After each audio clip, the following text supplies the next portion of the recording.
Welcome back to the Matter. Welcome back to the Matter of Facts podcast on the Prepper Broadcasting Network. We talk prepping, guns, and politics every week on iTunes, Stitcher, and Spotify. Go check out our content at mwfpodcast.com on Facebook or Instagram. You can support us via Patreon or by checking out our affiliate partners. I'm your host, Phil Rabalais, and my co-host, Andrew Bobo, is on the other side of the mic, and here's your show. Once again, I'm not Andrew. Once again, not Andrew. I have Gillian, the host of the Raising Values podcast. Thanks for joining me tonight.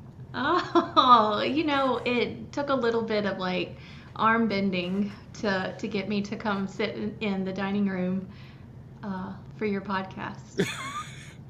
I will happily say, though, this has been one of the easier setups with a guest, because I can literally run into the other room and adjust all your mic values and everything and tweak everything instead of trying to explain to you through a webcam how to do it. Well, and I am kind of tech savvy, and I do watch when you set up for our podcast. So, you didn't have to run in here every time. You could have just said, hey, adjust your mic volume, and I would have known what to do. But anyway, I didn't even give you the chance to welcome people to your show. Yes. Welcome back to the Matter of Facts podcast. Andrew's gone. I shanghaied my wife, and we were doing what we usually do, walking around the neighborhood, trying to figure out what in the world am I get a pinch hit for us to talk about this week. And I had a concept I'd had lying around. I'll probably have to redress with Andrew another time on different ground, but it's an idea that started around this or that. So, as Gillian and I have been very frank about in the past, there are very few things she and I agree about 100%. Usually we agree on the concepts or the principles or the big ideas pretty well, but it's the little stuff we disagree on, or we just see things from a different perspective. So I thought the two of us would each pick 3 questions to blindfold ask the other person. So she only knows what the first one of these is because, I had to give her an example, and this is kind of where I went with it. But the other 2, she has no idea, and I have no earthly idea what she's going to ask me. So the rules of engagement are, I ask a question, she answers, I answer, we talk about how our answers are similar or different, and then she asks, and back and forth. And this is either going to be a flaming train wreck or a really funny episode. I'm not sure how this is going to go. Well, we've kind of tested this out on Raising Values. We did a episode where we asked each other different questions, and we had to both answer. So it's these questions will be geared more towards prepping and things like that. And I would guarantee you that your questions are going to be a lot better than mine. I am a procrastinator, and I waited until 30 minutes before the show to put my questions together. But I think they're good. I think they're going to get some good conversation out of it. And so you were putting me to work. It's my last day of summer vacation today. Not even taking that bait. You've had 9.5 weeks of lazing about being a kept wife while I worked. You've had plenty. It's time to go back to work. I did my work. I deserve 9.5 weeks off. And I've been paying you for your efforts in podcasting with lattes and back rubs. Okay, I'll give you that. So, let's start with the first one that you kind of already knew was coming, like what to grab for home defense. Although, this is a 2-parter. What do we have today that is your go-to for home defense? And is there anything you would prefer that I don't currently have in the home available for use? So I'll start with what we have. I obviously will go to my shield. I love my handgun. I'm so comfortable shooting it. I know I need to get back out to the range and do some more dry firing and things like that, working with Mantis and all that. But I would totally grab my shield for home defense. This question we did talk about, like you said, and it kind of gets me going down my rabbit hole, which if you listen to Raising Values or you've heard me on here before, I can start spinning out of control, so you have to stop me. But it did make me start thinking, well, what happens what happens really if this happens? Like, how am I going to call the police after? It was just kind of like, I have to do this, now I have to do this. And I don't know. I started going down the rabbit hole, and then we started talking about having different other lines of defense and communication in the house, which I won't go into because I don't want to give away what we have and don't have. But yeah, so definitely my shield, because I have it. What I think would be super fun and maybe a little sociopathic would be a flamethrower.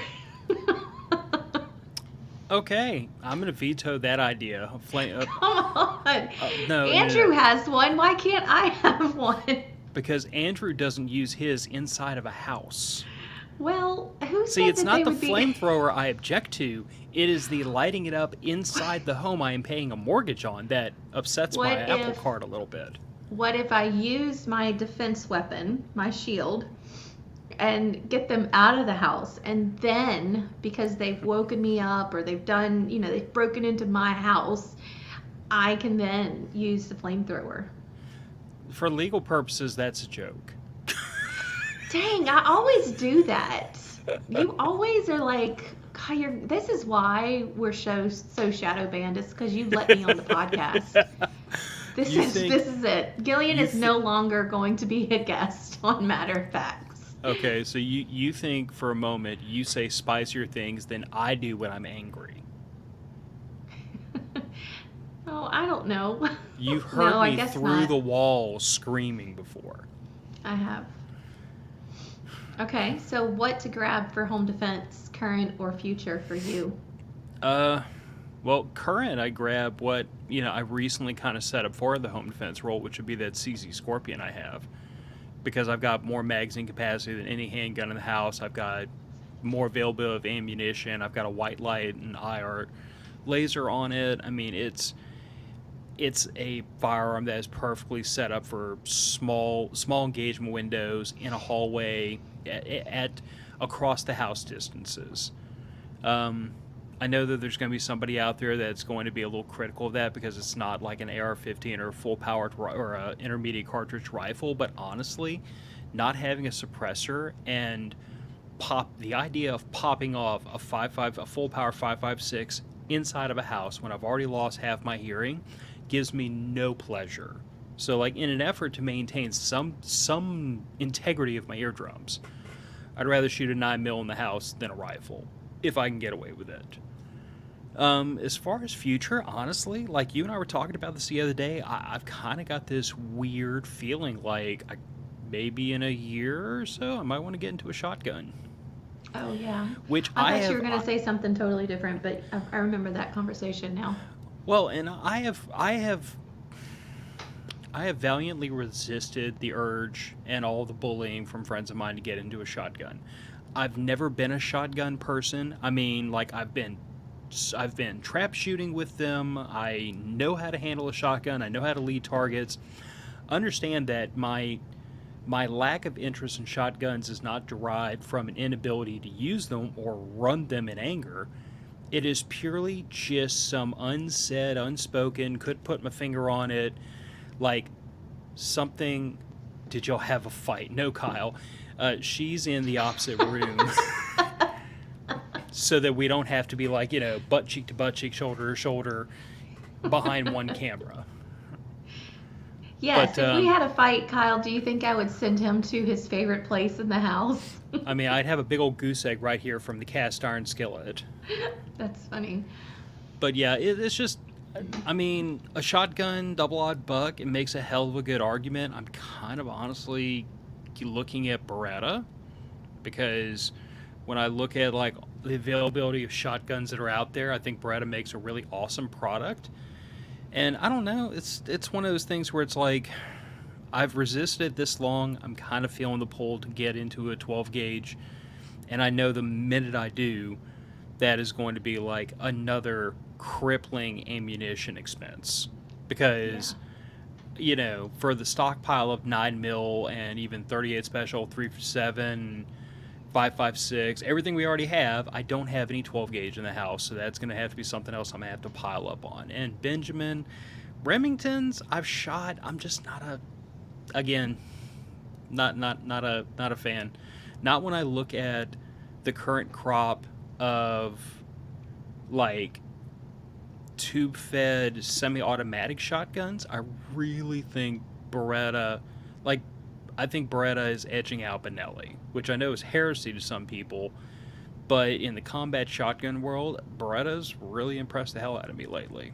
But that's at least a year or two off because I have other things to handle in the meantime, and like I said, that's going to be like buy a case of 12 gauge every month until I'm at a stock point that I feel like I'm comfortable with, which is not going to be pretty.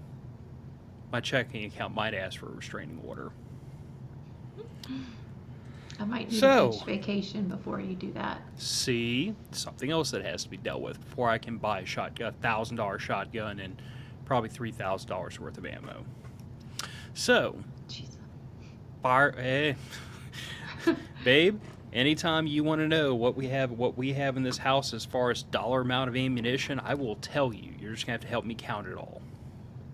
It might be best if I don't know. I mean, Might be you know, best. that's what happens when you've been collecting it and building it up for 10 years. It just kind of balloons. So, hit me with your first question. All right, now I don't think. I mean, I can answer this question, but this is more just a question for you. And I like to preface my stuff on shows.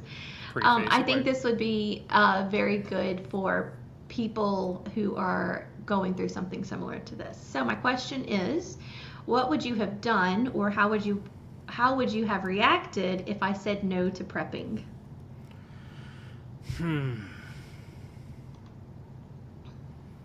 Define say no. Like totally against it. We're not doing this. You're not wasting the money. You're not taking up space in the house. We could use these areas for other things, save the money for other things, and you've gone totally crazy. First, I'll give the answer that you may or may not be expecting from me. I would have ensured that I had chosen my wife well enough that a hard no and no discussion around the hard no would have been a very outside possibility. Like, this goes back to like some of the conversations you and I have had about on raising values about relationships, where like, even though I wasn't like a hardcore prepper before we met, you were very well aware before we married that guns in the house is a non-negotiable, that there's a certain level of like, these are the things that are coming as a package deal with me. And yeah, we weren't quite at the body armor and the we weren't quite at the body armor and the IFAC stage yet. But like, I came into this relationship saying, hey, there's going to be guns in the house. That's a non-negotiable. Like, and I feel like we'd had enough conversations that up to a certain point in my preparedness journey, nothing was really surprising until it suddenly became surprising. But barring that, I would offer exactly what I have offered to other people, which is two things. First of all, I think a home budget alleviates a lot of this aggravation, not just around prepping, but around money, period, between spouses. Gillian and I went through this when we were just starting out. Money was super tight. Her spending habits, please don't hit me with a skillet, were not the greatest at the time. Fair comment? Yeah, that's a fair comment. We've said it many times. I know, but I was nervous. A spender. But I'm still nervous about saying it because you sleep next to me. But so we sat down and we made a budget, and in that budget was, I call it your hair and nails money, even though that wasn't as big of a thing, but it was like, this is your money to go out and eat with your friends. This is your money for leisure. This is your money to go do whatever you want to do. This is like however much a month was. This is your money to spend however you see fit, and I cannot question how you spend it. And that gave you some immediate comfort because you felt like, okay, I can spend this money and I'm never going to have to answer to my husband about where it got spent, or I'm never going to know, we're never going to fight about it. This amount of money is in bounds. My money was at the time spent on like car parts because I was still, racing my Mazda Miata. It was spent on ammo to go to the range. And eventually, once we moved into this house, it started getting spent on preps. So that's how I alleviated that argument, or kept it from happening, because it was always a function of, this is the money you, and this is the money I can spend, with no judgment from the other party. And I've offered that to other men, mostly men, because that's just usually the way it works out, but I've offered it to women as well. Sit down, agree to a home budget. The money you spend on prepping will come out of your pocket, out of your leisure money, because you've agreed to do this and your spouse hasn't. But you're doing it for the family.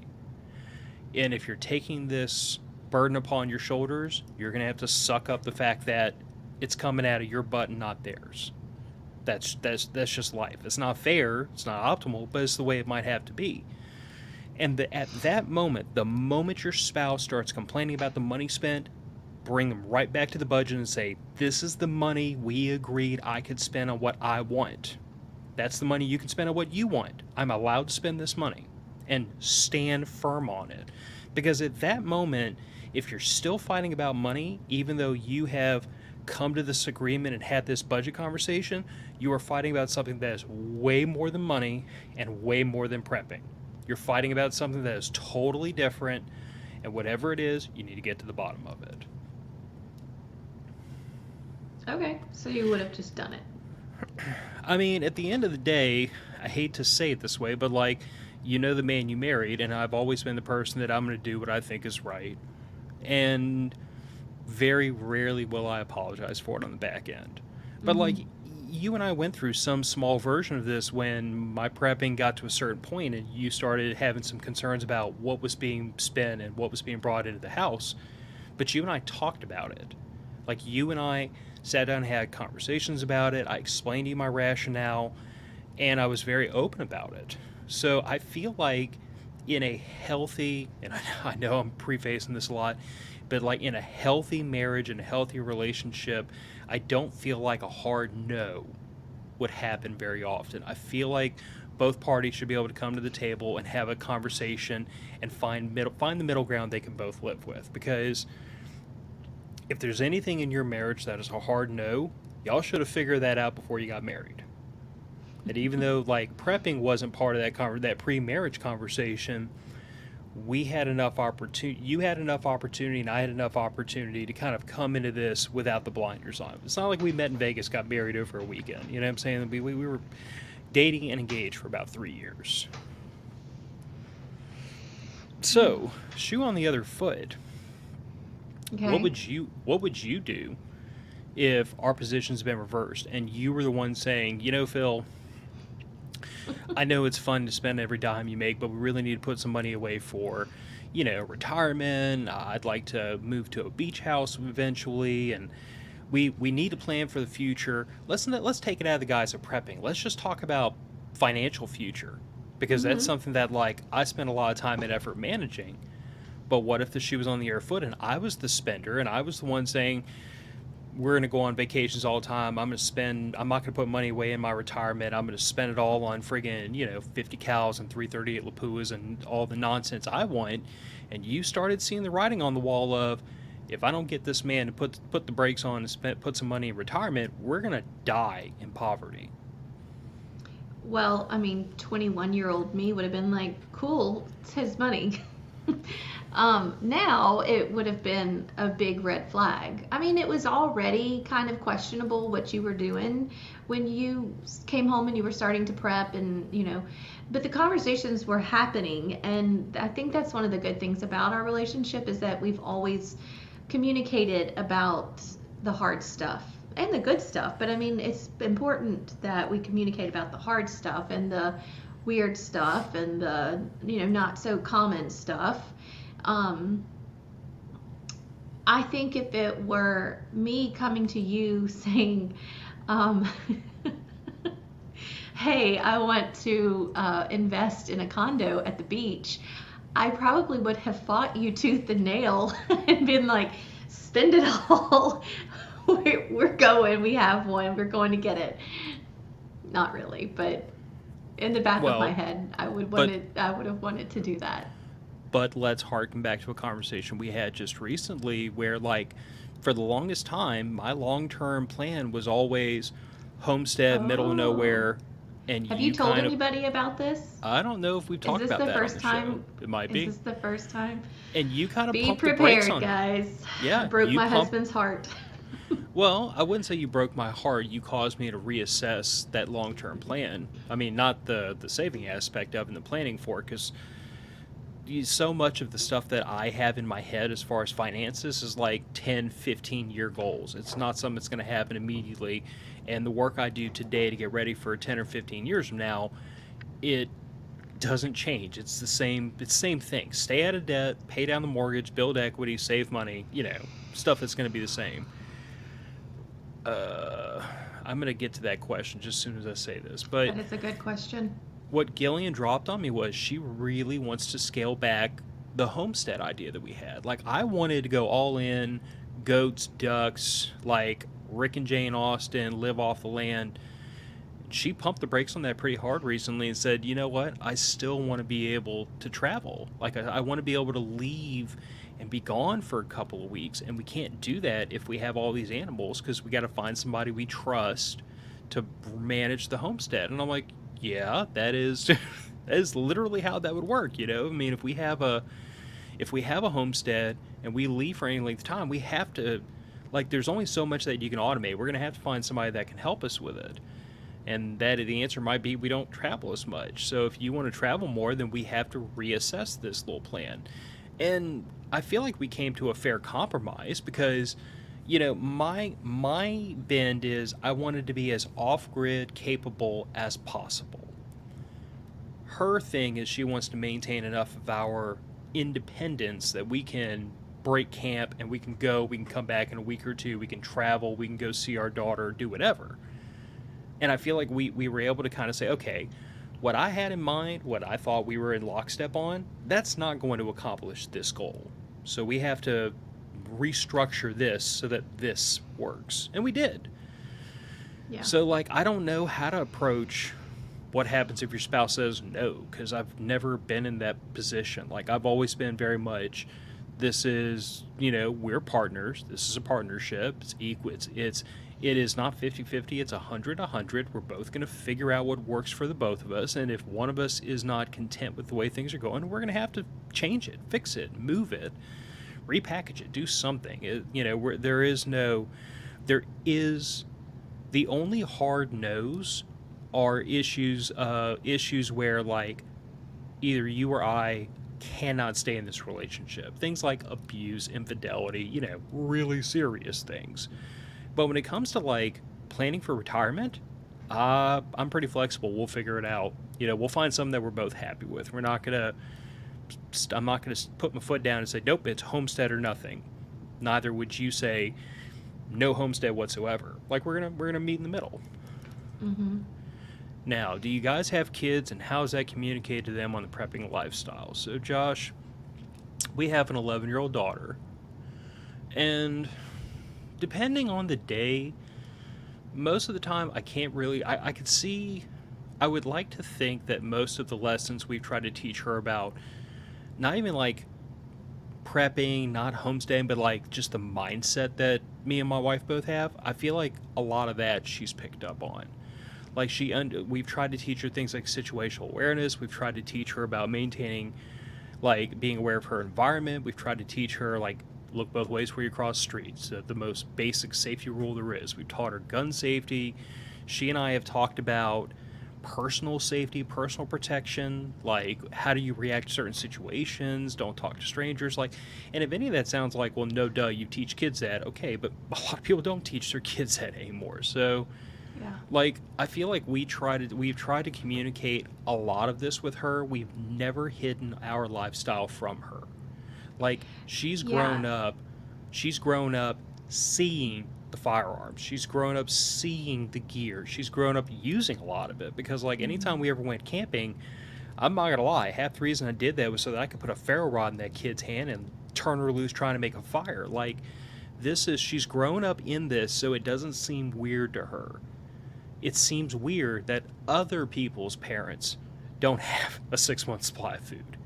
You know Yeah, what I'm saying? and we try to. I mean, we have our friends that are local, but I would say that the people that we've come to know through the podcast, uh, we've all become very close, and so we try to get together a couple of times during the year, and our kids mesh together, um, and it's almost like old times when your neighbor or your sisters, your brothers or whatever, everybody was raising the kids. Like if Mr. Tommy said to do this, well, you listen to what Mr. Tommy said. Well, the last time we went to prepper camp, Mr. Tommy picked up an axe and showed Piper how to cut wood for the fire because we needed more wood and she needed to cut some wood. So we try to keep her around people that are in the lifestyle that we are, just because we want her to see, yeah, other people live like this. You're not the odd man out, but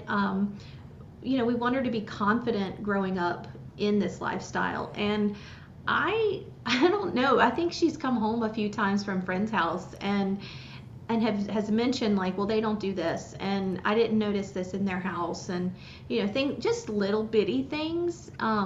But she's so well, like adept. Is that the word I'm looking for? Into the Adapted. lifestyle now. Into the lifestyle now. Like she doesn't even question that we have cans of food and whatever taking up half the garage. She doesn't question dad's gun supply and ammo supply and where's dad, oh, he's loading ammo today. She doesn't question those things because it's just normal to her. So it hasn't been hard to get her to be a part of this lifestyle, mainly because she's grown up in it. I think she was probably 2 or 3 when we started prepping. Yeah, About 3. Yeah, because, well, let's think about this. She was born in 2012, and I started this podcast in 2016, and by 2016, I was already, like, things were starting to happen around here already. Like, this podcast over the last 7 years now has really, like, kind of evolved with our journey as preppers and Andrew's journey as a prepper, and it's one of those weird things where, like, every now and then I go back and listen to some of the first episodes I talked about, and half the stuff I talked about, I either now have kind of supplanted with other stuff, but the principles are all exactly the same. yeah. It always I goes do. back to this idea that if something bad happens, I have plan A, plan B, and plan C, and by the time I get to plan C, I'm going to figure out the next one. And that's what I try to teach her is if you don't plan beyond plan A, then the minute plan A falls apart, you are in a bad situation and you're trying to figure things out in a bad situation. Whereas if you have plan A, plan B, plan C, then what happens when plan A falls apart? You don't panic, you don't get scared, you don't get nervous, you go straight to plan B. You don't even think about it. And then if plan B falls apart, you go to plan C. And now by the time you get to plan C, now that's when the nerves start to set in because plan A and B have already blown up. But like that's all survivalism is. It's saying things go wrong, and when things go wrong, I don't want to be screwed. Yeah. It's like my sister said, and I think someone else, oh, it was Josh in the comments, said old school morals and then life skills that are no longer taught. It worked a long time ago, and we should be still teaching those things to our children. And like we say on Raising Values all the time, we're raising adults. And if we don't do that now, if we don't show her the things that we are doing and all the different preps that we do, even playing our silly game at the checkout at the grocery store of who's going to get closest to the cost. We want her to understand the value of $1 and how far $1 can go in this age. If we don't teach her that now at 11, at 4, 11, 20, whatever, she's not going to know it because it's not being taught in other people's homes. I mean, hell, I am taking probably a month this year to teach manners to my students. So anyway, we should probably move on. Yeah, but talking about the whole grocery store thing before we do move on, here's another thing you can do every now and then. You got to be quick careful how you do this because some kids will get a little self-conscious about it. But if you know what your hourly rate is, like how much you get paid for an hour of labor, when you go to the grocery store and you get that final total, explain to your kids how many hours you had to work at work. Like, obfuscate taxes and withholdings and all that nonsense for a second. Like, I make $30 an Yeah. hour, the cart was $90. I had to work 3 hours to pay for those groceries. Yeah. Because what that And we're going to eat at does, home for the next week. yeah, but here's my thing. But making those comparisons is so fundamental for kids because, like, they can understand, like, oh, my mom or dad had to work for, like, I mean, let's say it's a big grocery run, $200. I think I don't remember how many I make an hour. I know my annual rate. I don't want to put that out in the streets, but like, I would tell my daughter like I had to work this many hours to pay for these groceries. But for the same amount that we got all these groceries and we have a week and a half worth of food here, probably more than that, we could have gone out to eat 2 times. Yeah. And those are the comparisons I try to make with my daughter so she understands you have to work this much to make this money. And you could spend it this much faster at the grocery store and you can spend it this fast. It goes this far when you go out to eat. So that she draws those comparisons to realize I have to work a ton of hours to afford basic essentials, but I can make the money last longer if I spend it here versus here. Like, those are just really basic fundamental things that you really do have to teach your kids or they're going to grow up with no concept of what money is or how to earn it or how fast it disappears out of your checking account. But Might be some rumbling in the background. that's fine. Our child is getting water. It's a lived-in house. It's fine. Okay. We live here. It's fine. All right, what's your next question? What do you think our biggest game-changing prep is so far? Like, think about I know. skills, knowledge, think about everything that's been going on for 7-8 years now. What is the thing we got or the thing we started doing that has been the biggest foundation shift in your opinion? Okay, I have two. And the first one is just because I find it so fun. Uh, the nods are awesome. Right? Yes. Okay. Stargazing, a very important part of prepping.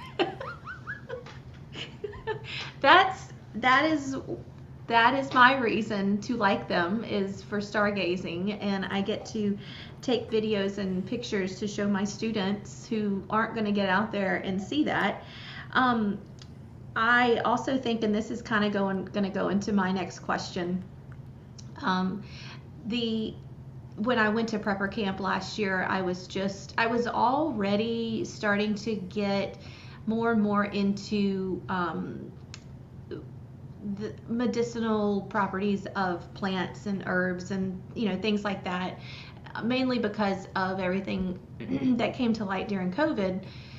But taking the classes that I did at prepper camp, I mean, it just fueled a fire that was just kind of flickering off in the distance. And I've read book upon books and gotten all sorts of apps on my phone to try and plant my own stuff, but I am not a green thumb. I am a brown thumb. So I'm going to rely on God's beautiful garden that he planted out there. But I think for me, it's probably knowing what is available to us outside and what its uses are. I think that's one of the biggest game changers that we have. I haven't been very good about making tinctures and things like that. I have a whole mason jar of Usnea in the fridge that I need to throw some alcohol on and make tinctures for. But I mean, that has so many properties in it. It was used in, I want to say, it was either Central or South America, I think right after COVID, because antibiotics were so, there were no antibiotics. And so people were going out and just gathering Usnea. It's a lichen. It's a type of lichen that grows on trees. And they were making tinctures. I mean, it has so many different medicinal properties. But anyway, I have that. And we have blackberries that grow outside, and it's not just the berry. I mean, you can really eat the whole plant and use the leaves and all that stuff.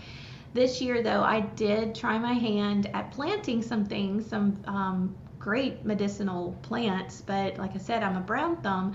So on the package for a lot of these different plants, it says that really you can just throw them out in your yard and they're just going to grow. So that's what I did. And so I'm waiting to see what happens. I just did this a couple of weeks ago. But yeah, I would like to think that my knowledge of medicinal properties of plants has been a game-changing prep for us. So I will also offer two, and neither one of them are nods, which will probably surprise you because, they are cool. Let's call it what it is. But two things. First of all, I think the pivot we made a couple of years ago where we started getting really, really serious about building up a food stock, because like prior to that, I'd had 30 to 60 days, depending on rationing, worth of dry goods. And like that was always a fallback for something serious happening where going to the grocery store was going to be problematic. And the food stock wasn't really that deep. Wasn't going to last that long, didn't have a ton of variety to it. And then a couple of years ago, really during COVID, and part of this was because ammo and gun prices just shot through the ceiling. And once that happened, like the idea of stocking up on reloading components became impossible because finding certain powders and stuff has not been possible. And buying off-the-shelf ammo has been prohibitively expensive. So like Prepper 101 says you never stock up when the prices are high, that you're supposed to do it before the prices get high. So I was suddenly found in this situation where we couldn't go anywhere because it was COVID. Everybody was stuck at home. Couldn't go anywhere. Nothing was open if you could go somewhere. I had X amount of expendable income because I always had something budgeted to spend on preps every month and didn't really have a good place to put it. So I started to get concerned about the food supply and food shortages, and we started building up our food stock. We went and got a decent sized chest freezer, bought our first quarter beef, we put it in a can rack. I've since gone through and we had, I don't know, 5, maybe 6 5-gallon buckets. I think 3 of them were Mountain House and 3 of them were just, like rice and beans and flour and stuff like that, just sealed up. And that has ballooned up to the same 3 buckets of Mountain House because they're like 30-year shelf stable, and 9 or 10 5-gallon buckets. And it's a lot of stuff. It's rice and beans, yeah, but it's also like baking supplies, and it's coffee beans, and it's tea bags, and it's just like anything I could think of that I knew would be okay at room temperature not indefinitely, but say 5 to 20 years, depending. And I really built that up because I became concerned about, the food supply. And food prices have gone up so much in recent times. It turns out it was a really good idea to start stocking up like 2 years ago, because like if you think about it, hon, like as food prices have accelerated, we have made some cuts here and there, but we haven't really slowed down on buying food much. You know what I'm saying? If anything, that's going to be my next thing. We've really just pivoted to the types of things we were buying, but we haven't, we've switched to a maintenance standpoint where we use something, we replace it. We don't allow our stock to go down, but we're not really trying to build it up very high anymore. Like I think probably the last really huge effort I had was when I redid all the long-term buckets, and that was, a few $100s on top of everything else we already had, and that was like several days of work to unpack, repack, oxygen absorbers, and everything else. Mm-hmm. But the other game change prep is our health, which is you. Oh, yeah. Mm-hmm. Because at the beginning of this summer, now, like, to preface this, I've struggled with hypoglycemia. I've struggled with my weight since I was basically in my 20s. And if I even look at a piece of cheesecake, my butt will jiggle for a week. Like, it is a thing. I gain weight very easily. It doesn't come off very easily. It is hard to keep it off. And on top of that, I'm hypoglycemic, which left alone long enough is pretty much a guarantee, insulin resistant type 2 diabetic. Like, that's going to happen if I don't get control of myself. And I've known that, and I've tried to. We've done some dieting. We've done different things over the years. None of it have really stuck. And then this summer, you really stuck a foot up my butt, and the two of us started walking 2.5 miles a day, which you just walked your 100th mile since the beginning of the summer, by the way. I know. So, and I think Taking I'm the at day like, off. yeah, we're taking the day off today. I think I'm like right at about 90 miles because I Yeah. started a little bit behind you. But, we've been walking a lot. I've lost right at 14 pounds. I think you've lost 22 pounds. And the best part of this is I haven't had a single blood sugar related migraine since we started doing this. Hmm. We are eating clean. We are cooking a lot more. We are prioritizing red meat, white meat, protein, and animal fats. We have removed an overall majority of carbohydrates, preservatives, sugar, and crap from our diet. And, like, we have all around done lots and lots of hard work to change our diet, change our eating habits, and to get more exercise. And it has paid off because I've met, unfortunately, quite a few preppers who, like they're into the lifestyle and their heart's in the right place and they're trying to learn and they're trying to do things, but they are treating their body like an amusement park, and they are horribly overweight. They are horribly unhealthy. For some of them, that's like diabetes, older age, things that are beyond their control. But there's a lot of them that just plain and simple don't take care of their bodies. And if you get to SHTF and you're insulin dependent, guess how long you're going to last? So, like, that was what was in my future if I didn't make this change. That was and honestly, your family medical history is not great either. So, like, Mm-mm. to me, that is the game change prep, because it's not about, it's like I said before, it's not about how long can you live. It's how long can you live. How many years do you have where you are physically capable, you're able to walk extended distances, you're able to walk up a flight of stairs without taking a break, you're able to lift your body weight. How many years are you physically able? That is the ultimate prep. And that's what I feel like the lifestyle change we've made has put us on the path to have more years of that level of activity and independence than we otherwise would have. And Yeah, that's the and game change. I think it's important too to say, well, a couple of things. I I started the Monday that I got my first Monday of the summer once school was over with, and I wanted to start walking for a bunch of reasons. So, a lot of it was because 40's coming up in now 6 months, and I mean, I'm turning 40 and I want to be a little bit healthier, but a lot of it was because, and this is going to be redundant from raising values, but I know how I am, and these long weeks with long days, not having to go to work, not keeping my mind focused. So I decided I've got to walk every day. I've got to do some sort of exercise to keep my mental health at a top point. There's somewhere in the top. So I'm not going crazy. I don't fall into a depression. I don't get anxious and things like that, because I do suffer from anxiety and sometimes panic. And so I knew going into the summer I was going to have to do something. Well, something clicked, and yeah, we have walked 6 days a week for the last 9 weeks. But what I think is really interesting is, we've talked in the past, especially on Matter of Facts, about we are a bug in family. We're not a bug out family. And the reason is because of my ankle, because, when your foot gets torn off in an accident,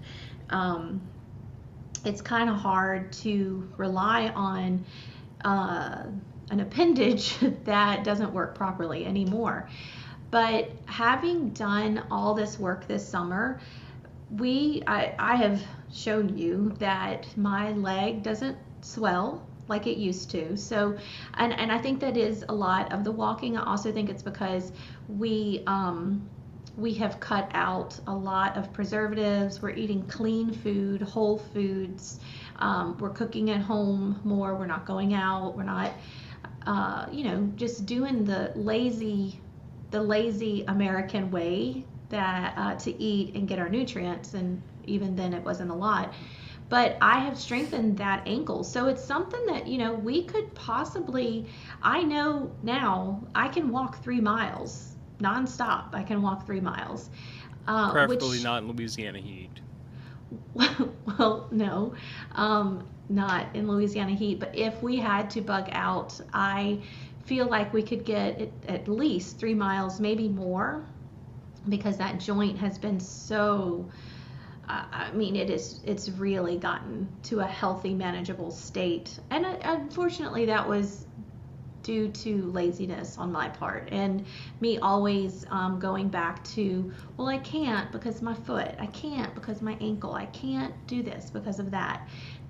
And I pushed myself mainly for my mental health, but I hit over 100 miles yesterday, which was my goal, was to have 100 miles walked before school started, and I go back to work tomorrow. So yeah, and we took the day off. We went 9 straight days without a break because I was so determined to reach my goal that we had to get 100 miles before I went back. And this was our first day off in 9 days. But tomorrow we're going to be kicking our butts again in 100-degree heat, getting our walks in. So Before we go to your... Sorry, go ahead. I was just going to say, getting into a healthier lifestyle could possibly, I would say potentially, change some of the things that we do for prepping, the way we look at scenarios. But yeah, Phoebe did have a good question. Her question was, can you use prepped food that may be going bad for other things like fertilizer, for things being grown in a garden, or does it lose its nutrients? Phoebe, it depends on what you want to use. You can't use, you're not going to throw old meat out there for your garden. But, if you have like old oats, or you have something that, eggshells, if you have old eggs, coffee grinds, things that are going to biodegrade in a healthy way. Does that make sense? Yeah, well, you can use to fertilize your plants. Yeah, part of the problem she's going to run up against, and anybody's going to run up against, specific to like throwing out like spoiled meat or anything like that, is that you have to bury it so deep. Otherwise, it's the same reason why I hate to be morbid for a moment, but like it's the same reason we bury dead bodies 6 feet under. So quote unquote, it's because if you don't, you can smell the decomp coming up through the ground, and things want to dig it up. And that's going to happen if you just take like spoiled meat, throw it into your garden, you're going to get the same result. But things like grains or coffee, and the reason I bring up coffee grinds is because I know their coffee habit rivals my own. So like if you're seriously thinking about starting a garden, like look up how to build your own composter. They're not expensive or difficult. And No. every morning get your coffee grinds. If you have eggshells, throw that in there. Pine needles you get up out of the yard, leaves, grass clippings, all that, throw it in there, and you have like ready-made fertilizer. So yeah, I mean there is a lot of things you can do. And even though I hate to suggest this because somebody out there is going to get all PETA, don't be mean to animals on me, bear in mind that animals have different digestive enzymes than we do, and they can eat some stuff that would make you and I go to the emergency room. So like if you have meat that is on the verge of turning, your puppy will not care, and they will snap it right on up. And just bear in mind. Watch your preps, look at your dates when you're prepping, and cook that stuff. Get it out of there.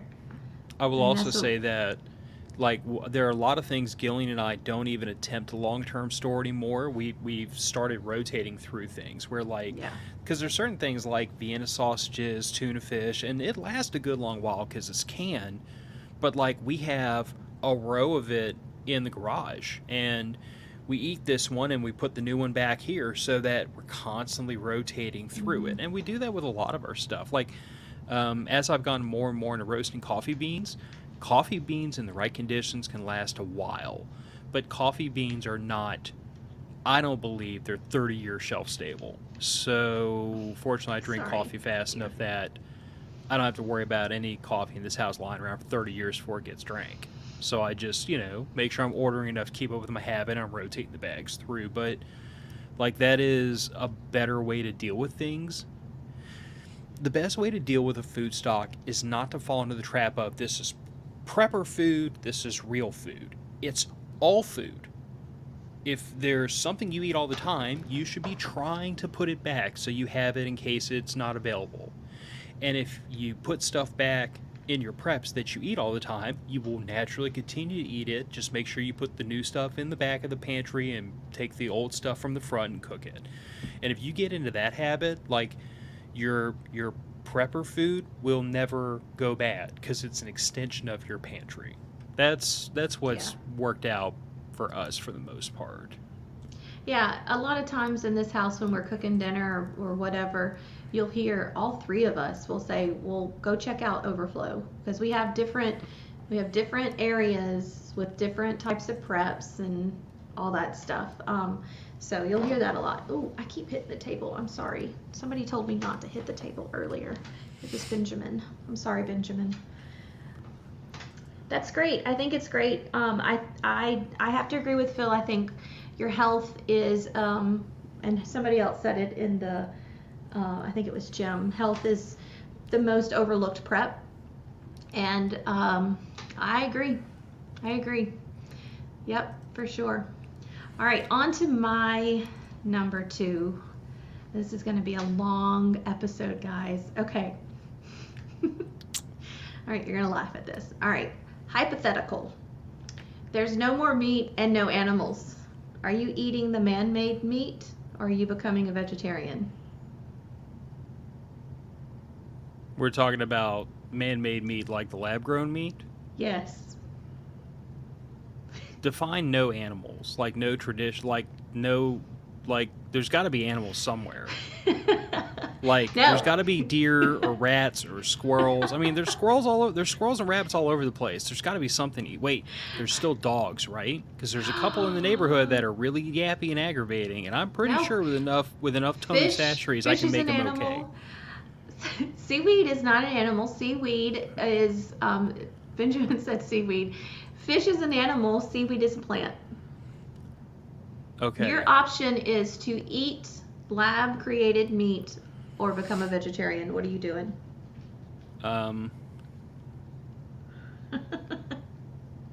Cry. Okay. Never mind. Go ahead. You're just gonna cry. Cry you're gonna and then drink go, your own tears. Yeah, cry, drink my own tears, and then go murk Bill Gates. But I don't know. I guess I would have to make that adjustment if there were no real meat to be had anywhere. I said no animals, so I mean that would be no animals. All right. Really? You're just gonna cry? I mean, you would become a vegetarian.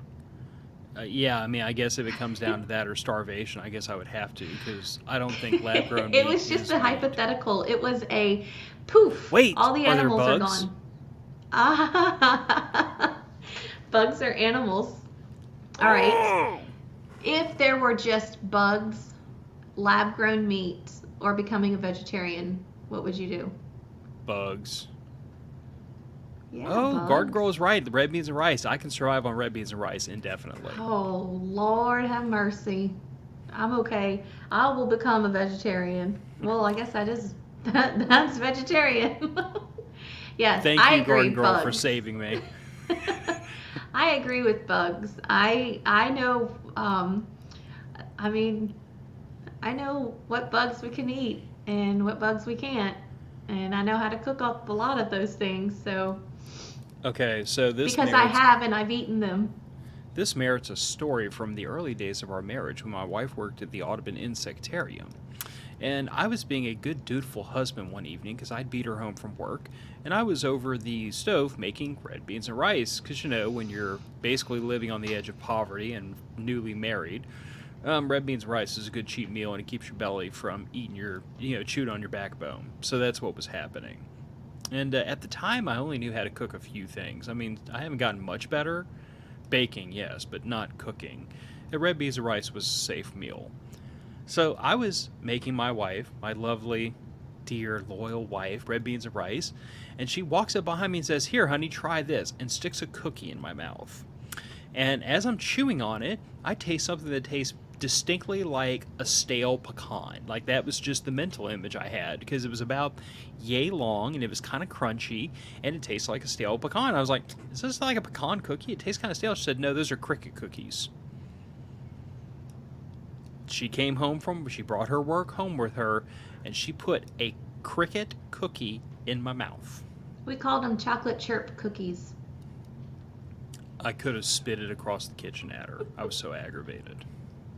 Y'all, my favorite, besides crawfish, my favorite bug to eat are dragonflies. You fry them and you put just a little bit of hot mustard on there.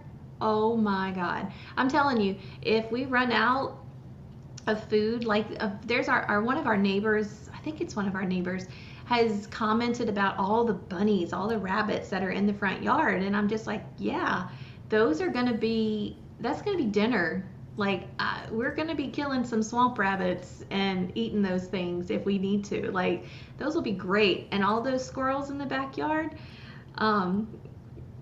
you better believe Gillian's going to be out there with a little 22, and we're going to be having some good food just from the little swamp out by our backyard, I mean, our side of the house. So, but bugs, and y'all were making fun of me so bad at prepper camp when I brought up hosting a class on growing bugs, keeping bugs, eating bugs, and preparing bugs. But for context, this was like right when the whole "we need to eat bugs" thing hit the media, because the freaking globalists were all saying people need to eat bugs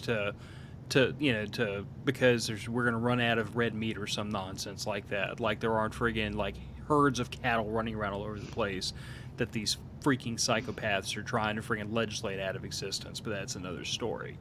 And at that exact moment, when "eat the bugs" was like the catchphrase of the moment, you bring that up, and they all look at me, and I'm like, "Guys, hold up."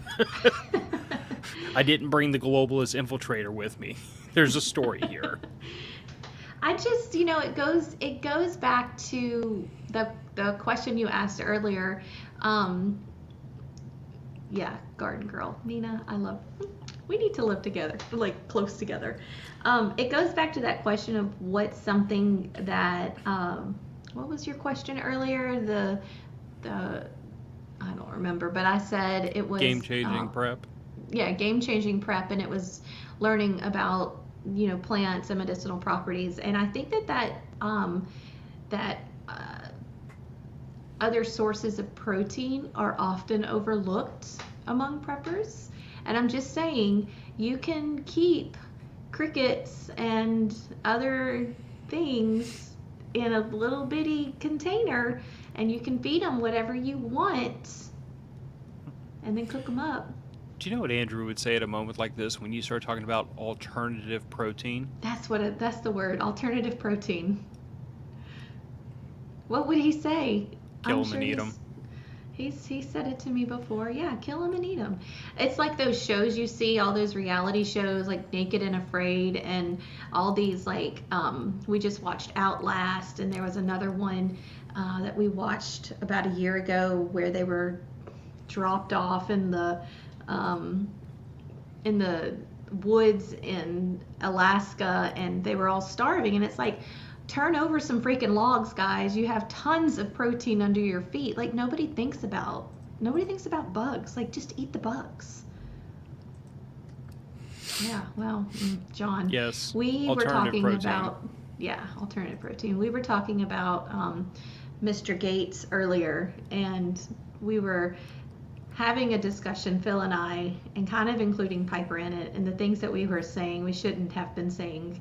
And she said some unkind things about Bill Gates earlier. So it's moments like that I know 100%, not that there was ever a doubt, that is definitely my child. Like, there's a strong Rabelais bloodline running through that little girl, that precious, beautiful little girl. Because when she gets angry, I see it. I see myself in her. Yeah. So, my last one. Preparedness reach. What is your long-term goal or heavy lift? Like, think about, like, not necessarily like your ultimate prep, but what is a prep you want to reach eventually? Something that's going to take years to either learn or years to financially afford or years to put together. What's your end game? What would be your reach goal in prepping? This is not going to surprise you, but I want to be the little old witch with a cottage in the woods, and everyone comes to me for their medicinal things. I want to have tinctures, and I want to have different jars full of dried herbs, a mixture of teas, things that can help people. And Rick and Jane Austen lifestyle. Yeah, see, Josh, we talked about this, and Gillian doesn't want to be a farmer. Gillian wants to travel a little bit. I see myself as this. I would love to just have walls of tinctures and herbs and remedies, and this does this. Like, I want to be able to go, oh, here's some goldenrod, this will help you with your cold, or oh, here's some cinnamon, this is going to help you with your blood pressure, and here's something for your diabetes, and things like that. Like, I want to get so knowledgeable. I want to be as knowledgeable about herbs and medicinal remedies as I am with bugs and animals. Yeah? Make sense? Not shocked. I'm a brown thumb. I know. But I can forage a lot of these things, Josh. So, I mean, that's what witches back in the day did. They went out and they foraged all these things, and they could walk the path, and they just knew that this was yarrow, or this was marshmallow, or whatever. This is what I need for this, and what season it was blooming, and what season to pick the leaves. And I want to be that old witch. I think we are kindred spirits, Nina. I really do. We need to get together. And see, my preparedness reach is probably no surprise. I want out of the city. Not even that we live like in the city. We live in the suburbs, and I hate it. We just said the same passionately. thing. Yeah, my see, like, you and I've talked about the fact that, like, because you thought when you said no homestead, I was going to be totally crushed and disappointed, and, like, to me, I would like a homestead, but if we don't homestead, I'm just going to go in, like, real heavy on, like, food stock. You know what I'm saying? Like, I might put back some heritage seeds, some stuff like that, just in case, God forbid, we ever wind up in a situation where we had to grow our own food. I would probably still smooth talk you one way or the other and let me have, like, some rabbits or something that I could put out an auto feeder and we could leave them alone for several days a week. Like, I would find something that scratched my homesteading itch that would fit within the parameters you're giving me as far as you want to be able to pick up and go for a period of time. And I want to accommodate that, and I want to accommodate what I want to. But, like, my ultimate goal, which I feel like works with what you're saying, is I want out of the city. I want out of the suburbs. I want to be sitting on 5 or 10 acres in the middle of freaking nowhere. I want to be able to drive 30 minutes in any direction before I get to a major city.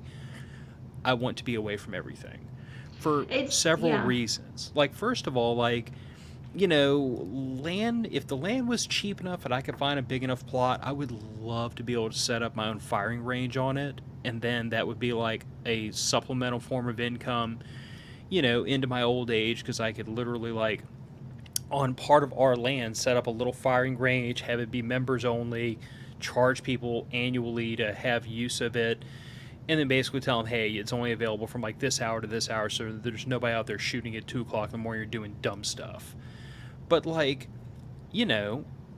those are ideas that I would have. But my non-negotiable is I want something that is off-grid capable, so solar, battery backups, well, septic tank, the ability to disconnect from the grid, the ability to sustain ourselves, and the ability to be so far away from people that if the rest of the world burns, I don't even see the smoke. That we don't have. I mean, that is not something that you and I disagree on. That's been our dream for probably since we got together dating, was to get, we don't, well, okay, not since then. No, because when Since we were we've dating, had, you wanted to since move we've to had, New Orleans, I and I know, I did put know, my foot down and say no. I know, I know. That's what I just remembered. Oh, wait, bar crawls in New Orleans and how we were looking for homes and apartments in New Orleans. And thank God none of that came to fruition because, ugh, bleh. um, New no, Orleans I is do. I want cesspool. 10 acres somewhere. I want to be out. You know, last year, on our way home from prepper camp, we talked about running a campground, like a little Hmm. campground. And I do see that I still think that we could do something like that. I I love Rick and Jane Austen. I think they are some of the most amazing, accomplished preppers and just people in general. I don't think I could live their lifestyle. I think about where I am in my life, where I think I'm going to be in 10 years, which is probably not where I'm going to be in 10 years. Um, because if you had asked me 10 years ago that I was going to be a prepper, I would have been like, you are nuts. What is a prepper? But, I love watching them. I love learning from them. I think what they have created is beyond incredible. I just would rather tone that down a little bit. I want to be out in the country, whether it's family land or we go out and buy our own 10 acres. I don't want neighbors. When I look outside, I don't want to see other people's cars in my front yard. I want you to be able to have a shooting range out there. I think it would be great to have little camp spots on our property somewhere. Like maybe we remove the trees from an acre of land and we just put up little camp pads. You know what I'm saying? Like little tent pads, and we can rent that out. And then when we want to leave for 3 weeks, and maybe Piper does move to Ireland like she's been planning to do for years, and we go to visit her for 3 weeks, we just don't rent the sites out that day, those weeks. You know what I'm saying? Like, I think you and I, um, for the most part, agree on where we would like our preparedness reach to go. And I still can have my little witch cottage in the woods. I can build you a witch cottage right next to the shop. There you go. See? Done. We're done. When do we leave? When do we move? As soon as I have enough money saved up in retirement that, like, it'll do more than buy a 10 by 10 shed from Lowe's. Okay. Well, So what's your fine. last question? All right. So my last question, it's kind of strange, but it's not, because of who we are and our relationship, and how close we are. It's kind of the same question. What is an area of preps you believe we are lacking in? Hmm.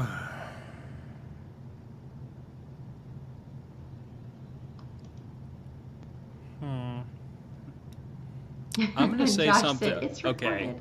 I'm gonna say something that you probably won't be surprised that I ascribe this to you and Piper, but I ascribe this to myself as well. I really feel like self-defense and firearms training, and I include myself in that because, like, I know a fair more amount about firearms and like the bones of tactical movement, everything like that.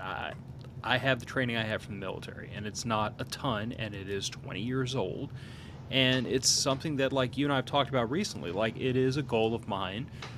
Possibly in the back half of this year after prepper camp, I'd like to find a training class, a carbine class, and really start taking firearms training seriously again. That's going to mean going out to the range. It's going to mean burning ammo, but, like, I've really, since we've moved our food stock into more of a sustainment posture, I've kind of started veering more back towards this element of martial prowess with firearms that admittedly I really have let slide over the last couple of years. You know, like I made an assessment several years ago where I looked at where we were preps wise, and I felt like, okay, I have enough in the terms of like firearms and ammunition and knowledge. I don't feel like I'm lacking there. I feel like I'm lacking in food, and that's kind of important because you can't eat 5.56. I mean, you can, but it'll give you a hell of a case of indigestion. So we reallocated things. And now I feel like, okay, we've got this food stock built up to a point where I feel pretty good about us being able to wait out several months of no availability of food. But now I feel like I've allowed this element of my own personal firearms training to languish, and like I've been very honest with you about the fact that you need work. I You need know. I know you know, but what I'm saying is like wait, you need way more work than just go to the flat range and shoot 3 or 4 magazines. Like there are firearms in this house you are not just plain and simple not familiar with. Like I could hand it to you. You didn't fall off the turnip truck yesterday. You could figure it out. But under stress, under a time limit, you don't know how to run those firearms well enough that I could just hand you any one of them and you go to work. And that worries me. You don't have even the foundational knowledge I do of like tactical movement or how to pie corners or how to operate inside of a structure. And I don't blame you for any of that because quite frankly your 20s were nowhere near as exciting. Well, they were as exciting as mine were in different ways. But you know, it comes down to like a difference in focus and everything, and like, and that applies to Piper too, because Piper has demonstrated that when she really puts her mind to like shooting her 22, the little girl is just desperately accurate, deceivingly accurate, but she doesn't have the drive. And I don't want to push on her about that if it's not something she's passionate about, wants to learn. But I do have to kind of find a way to get her to at least come up to a base level with me and say, okay, this is like learning how to brush your teeth and learning how to dress yourself and learning how to cook. Like you have to learn at least this much. And I have to figure out where that line is for her. But it's like I said the other day, like I would really feel better if in an emergency situation there was more than one shooter in this house, and right now I don't believe there is. I think you could hole up in a room and point a gun at a door and barricade yourself in. But I don't think you have the skill set to adequately support me if something really spicy popped off. And I don't think I have the level of skill I would like to have, given that if there's ever a violent confrontation, I will be the one in front. Because that's just where I'm going to be. Okay. I mean, but here's the thing, because you mentioned something earlier, and I meant to interject this. When we were talking about home defense, you'd kind of talked about how, I'm trying to think what it was, exactly what you said, because it got my brain turning on something. It was something in the vein of, like, all these things that had to get done, like how to call the cops, how to do this, how to do that. And this kind of goes into that element is, years ago, I started, mostly when I was here by myself, so you two wouldn't freak out, but I started literally running drills on how to clear the house. How fast could I roll out of bed and grab the first gun that came to my hands? How fast could I do those things? But it goes back to the same standpoint of, like, we taught Piper, if the smoke alarm goes off, what do? You don't ask questions, you don't stop, you don't ask mom, dad what's going on, you run your little butt out the front door, go to the mailbox. I feel like what would help you to gain some confidence if there's ever a situation like that is to put together a plan and then for you to drill how to do it. And two things will happen from that. First of all, you will gain confidence in you know how to execute that plan because you have no flamethrowers in the house. Thank you, Josh. But the other thing that's going to happen is you very well, in the course of making that plan, you might unearth something I haven't seen. And it might cause me to say, okay, we need to find a way to fix this so that this this plan works equally well for Gillian and for me, because up to this point, the security of the home has been more or less my responsibility. So I've built everything around me, but I haven't read you into that a lot as much. So this might be the opportunity for you to be part of that plan, gain some confidence in it, and then point out all the dumb man stuff I just forgot about. This is going to sound crazy. Sorry, I dropped my It's fidget. you, so. I agree. And I was going to say that our emergency drills are not where they need to be. Like we don't have a fire extinguisher in all the places. We have one in the kitchen where you obviously need one, but what happens, I don't even want to speak it into existence, but I mean we expect Piper to run drills like she did when when the fire alarm was going off past you and Ross. when me and Ross were burning dinner. We expect our child to do that. We can't ask her to do something that we're not willing to do. And so, yes, I agree with that. I think we do need to run drills, and we need to run it together with you just looking on, or with me just looking on, so that we can see each other's, different areas that we're overlooking. But I was going to say our emergency preparedness in the house is not where I think it should be. Now, if someone decided that was the day they wanted to meet the Lord, then I don't think that we would deny them that if they were to ever come into the house.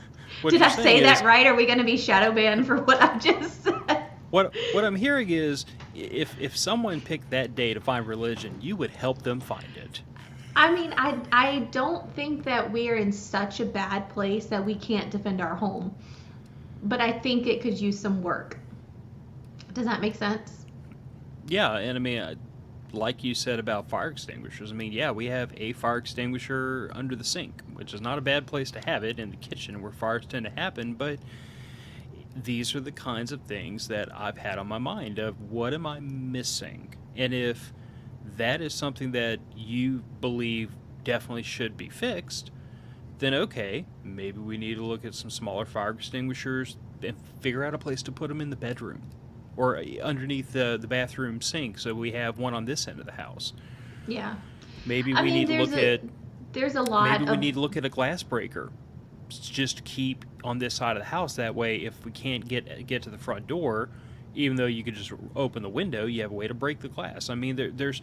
But I guess my point of view is there's all these different aspects to an emergency response plan. And it's not always like zombie apocalypse nonsense. A lot of times it's the same reason why you teach kids stop, drop, and roll at a young age. Because that's why we have fire drills at school, tornado drills at school. Well, how many times have we had a tornado within 5 or 6 miles of this house, and that's all three of us been huddled up in this hallway right there, because we know that's where we're going to huddle up from a tornado. So I agree with you, though. I think we might be at a place where not even just defensive drills, but in the area of plans and drills and actually practicing the plan, because a lot of the plans I have them up here because I've never been able to get... I never felt like I could get you and Piper bought in enough. So I've always kind of taken the point of view of I'm just going to have to do it myself.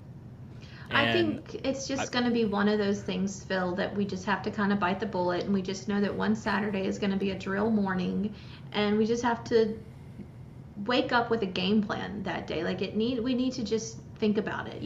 I can remember being a kid in the 90s, and we went to this little, it was called the Red River Revel in Shreveport for a field trip one day. And it wouldn't fly in today's world. This kind of thing would not happen. But there was a structure, it was like a house, it was a 2nd-story house in this great big convention center kind of thing.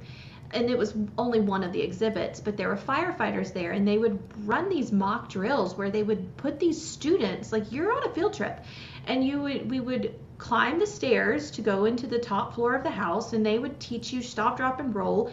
And then they would let these fog machines go off. Now the house is on fire, the alarm is going off, you got to get yourself out. We're 7. We were like 7 and 8. And it stuck with me. Like I will always remember that experience of being on this field trip and learning how to get out of a burning house on the 2nd floor at 8 years old, and it's something that we have talked to Piper about. It's, she knows to go to the mailbox if the fire alarm goes off. She knows where the meeting place is. She knows all these things, but we don't run the drills enough for either of us to feel secure in them. But yeah, Benjamin made a good point too. Like, we can't forget about the cars, and I think for the most part we are probably good on our preps in the car. The only thing that I fall short on is having a bug out bag with extra clothes in the car. Feminine products, or get home bag, I guess you could say. Like, we need to be better about keeping our get home bags in our car better stocked.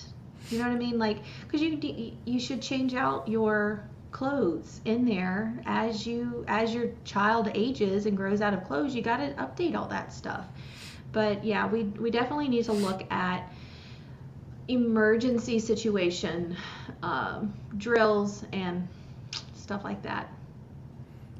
Yeah. I mean, specific to like the cars, I mean, like, we have, mainstay rations and water and med kits and emergency signal devices. Like, yeah. Well, I have element fire extinguishers in the truck. I don't have one in the Jeep yet. See what he does? He excludes me.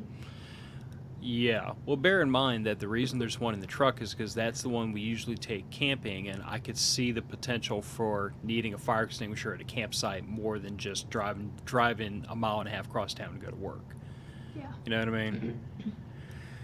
But, I mean, no, I also feel like in the pursuit of practicing and discussing these drills, we will also find where the shortfalls are. Thanks, Ben. Knew I could depend on y'all to back me up. Bad husband. Oh, even your dad's in on it now. Excuses. See, he's my favorite. Your favorite father-in-law? Yeah, he's my favorite father-in-law. Yeah. Well, babe, do you have anything else you want to chuck in here before we roll this out? I mean, we've each had our 3 questions. I feel like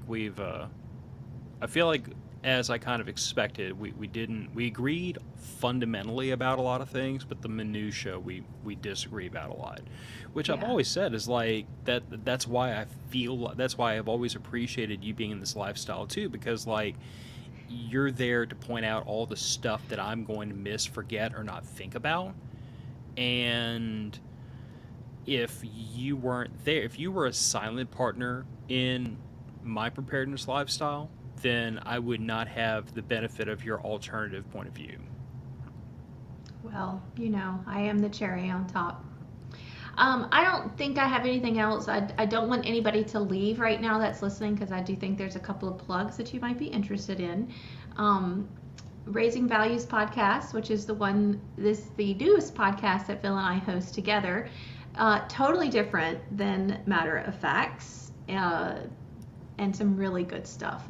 It's a really good show, and I'm not biased, but I am. But I think you should find us. We record live on Sundays at 10 o'clock. So if you're in church, you can always catch the recaps on our YouTube channel, Facebook pages, and on Rumble. And the audio for that podcast, if my producer is up on his job, is going to drop on Tuesdays. It always drops on Tuesday mornings. Prepper camp is coming up, and I'm so sad that I'm not going this year. I'm still trying to figure out a way. I only get 8 days off for the school year, And that's 3 days right there for Prepper Camp. But Phil and Andrew will be at Prepper Camp hosting their own live shows in the vendor area. You can hop in on some of those shows as well and, meet the guys in person. Prepper Camp is an amazing, amazing camp to go to. You can be around like-minded people and catch up on a lot of new things that are out for preppers and survivalists and things like that. There was one more thing. I can't remember. I should have wrote it down. Anyway, Raising Values podcast and Prepper Camp. I don't want to know if you're going to Prepper Camp. I'm already sad that I'm not. The only thing that'll make it better that I'm not going to Prepper Camp is if y'all are camping in like 90-degree weather. I'm sorry, not sorry. not sorry at all. Last year was amazing. It was beautiful weather. And it was. You'll get to meet a lot of our group. We have a great group of people, and and there's not a whole lot of like questionnaires that you have to fill out to be a part of the group. Just don't be weird. Just don't be weird. It's Put us. Shoes on. Shoes are optional. Shirts we prefer. I'm joking. Pants I'm a are grounder. mandatory. I ground. I walk with no shoes on for grounding purposes. Anyway, I think those were my only 2 plugs. At least those are the only 2 I can remember. Yeah. Well, we'll go ahead and roll this one out. Gillian, thank you for joining us on the Matter Effects podcast and filling in for Andrew. Absolutely. I haven't been on a MOF podcast in quite some time, so this was fun. I think since we started Raising Values. Which was March. Yeah. Well. So. I'm sure y'all probably want to see the 2 of us together again. And if you do, Raising Values, like Gillian said, is every Sunday morning at 10 a.m. Central, unless we have to reschedule for some odd reason. Other than that, reptile shows. Yes, herpetology shows. Other than that, maybe I can get Andrew to come back on the show next time. And if you're coming to Prepper Camp, come look us up in the vendors area. We will be loud and crude and probably smelling of bacon and sausage and cigars and pipes the whole time. So we won't be hard to find. But Matter of Facts podcast. Whiskey. Oh yes, copious amounts of whiskey. All Matter of right. Facts podcast heading out the door. Bye everybody. Bye everybody.